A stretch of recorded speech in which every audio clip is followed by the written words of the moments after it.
As long as we have an addiction problem in this country, people are going to try to meet that need to make money off of it. Pot is still the #1 drug pouring across Arizona's border with Mexico. But agents say meth is quickly becoming the cartel's go-to for making serious cash by feeding American addiction.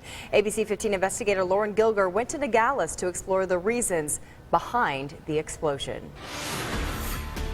One of our canines alerted to the area, to the back area, and then they lifted the carpet. They find it every day. But what triggered them off was the bolts. Drugs in deep concealment. They unscrewed them. In vehicles coming across our border. All the packages were here. Cocaine, heroin. And more often, meth. It could be in the tires, it could be in the floor, it could be gas tank.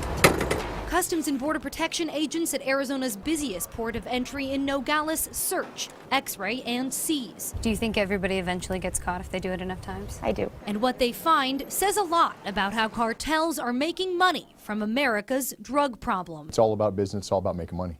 In 1 year, seizures of meth have gone up almost 90% at the Arizona border, from 700 kilos in 2014 to 1,300 this year. Meth is a horrendous drug, and it's a horrendous drug because it's completely synthetically manufactured in clandestine labs. Superlabs, as Drug Enforcement Administration agent in charge Doug Coleman describes it. These are mass production labs, so you'll have 55-gallon drums of raw material. You'll have huge triple-liter flasks that are manufacturing. These labs will be capable of making 100 to 150 pounds of methamphetamine at a time. A lot more than the mom and pop labs you see in the U.S. It's harder to manufacture meth in the U.S. after the federal government restricted access to its ingredients like Sudafed in 2005. So now the pseudoephedrine is behind the counter in our drugstore, so it's more difficult to get, and you have to show an ID to get it.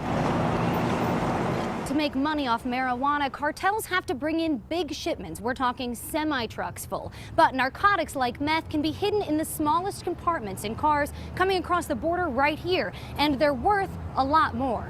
She had all over the compartments. Oh, wow. Right here.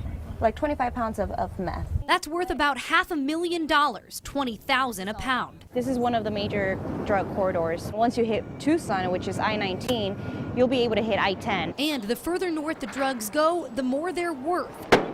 Do you ever feel like you can cut it off? It's something that it's not going to stop, obviously. So they keep searching. It's a constant battle. The war is always going to be there.